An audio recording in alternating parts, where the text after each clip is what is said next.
ইফতারিতে প্রতিদিন একই আইটেম একদম ভালো লাগে না, তাই আজকে ভিন্ন রকম একটা রেসিপি তৈরি করে আপনাদেরকে দেখাবো। সেটা হচ্ছে চিকেন শাসলিক।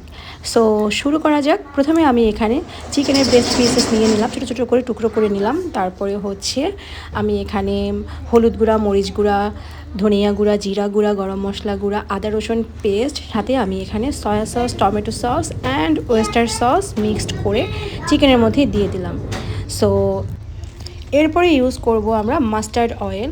তেল অবশ্যই দিবেন, আপনারা চাইলে সয়াবিন তেলও ইউজ করতে পারেন। তারপরে পরিমাণ মতো লবণ দিবেন, অবশ্যই সয়া সসে লবণ থাকে, তাই আপনারা লবণটা একটু হাতে রেখে দিবেন। এরপর সম্পূর্ণ মশলাগুলো চিকেনের সাথে ভালো করে মিক্সড করে নিতে হবে।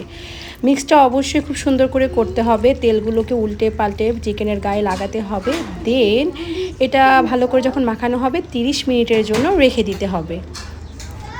30 মিনিট পর আবার আপনাদের মাঝে চলে এসেছি। এখানে ব্যাম্বু স্টিক নিয়ে নিয়েছি, এগুলো যে কোনো দোকানে কিনতে পাবেন।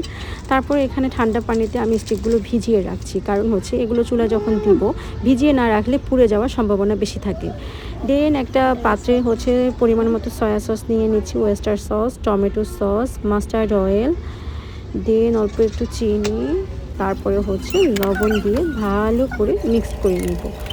সো এই মিশ্রণটা আমি পরে কাজে লাগাবো। তারপর কাঠিগুলোকে আমি রেডি করে একটা গাজর, একটা চিকেন, তারপরে পেঁয়াজ কিউব করে কেটে রেখেছি, এগুলো একটা একটা করে স্টিকে গেঁথে নিলাম। দেন এগুলো সবগুলো রেডি করে এখন আমরা চলে যাব এগুলোকে ফ্রাই করার জন্য। এখানে একটা ননস্টিক বসিয়ে দিয়েছি, এখানে আমি মাস্টার্ড অয়েল দিয়েছি, আপনারা চাইলে যে কোনো তেল ইউজ করতে পারেন। অলিভ অয়েল দেন সয়াবিন তেল দুটো ইউজ করতে পারবেন। তারপর তেলটা হালকা গরম হয়ে গেলে একটা একটা করে শাসলিক আমি দিয়ে দিচ্ছি। চুলার আঁচটা অবশ্যই মিডিয়াম হিটে রাখতে হবে, আদারওয়াইজ এগুলো কিন্তু পুড়ে যাবে।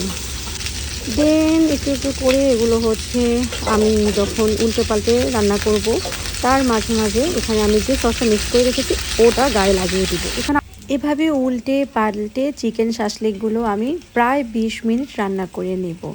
সো নামানোর আগে চুলার আঁচটা একটু বাড়িয়ে আমি এগুলোকে একটু পোড়া পোড়া করে নেব। আপনারা সবাই চেষ্টা করবেন একেবারে নরম করে কিন্তু নামাবেন না, গাজরগুলো এবং হচ্ছে পেঁয়াজগুলো একটু শক্ত শক্ত থাকবে, মানে পুরোপুরি নরম হয়ে গেলে খেতে তেমন একটা মজা লাগে না, একটু শক্ত শক্ত থাকবে, খেতে বেশ ভালো লাগবে। সো আমার চিকেন শাসলিকের কালারটা আপনাদের কাছে কেমন লাগছে? এত সুন্দর একটা স্মেল বের হয়েছে, মানে রোজা রেখে যখন এটা ভাজা করছিলাম তখন বিশ্বাস করেন সাথে সাথেই খেতে ইচ্ছে করছিল, এতটা লোভনীয় লাগছিল দেখে। সো এখন হচ্ছে নামিয়ে পরিবেশন করার পালা। অবশ্যই আপনারা এটা বাসায় ট্রাই করবেন আর আমাকে অবশ্যই কমেন্ট করে জানাবেন আমার আজকের ভিডিওটি আপনাদের কাছে কেমন লেগেছে। ভালো লেগে থাকলে একটা লাইক, কমেন্ট, শেয়ার করে পাশে থাকবেন। সবাইকে রমাদানের অনেক অনেক শুভেচ্ছা জানিয়ে আজকের ভিডিওটি এখানেই শেষ করছি। সবাই ভালো থাকবেন, সুস্থ থাকবেন। আল্লাহ হাফেজ, টাটা, বাই বাই।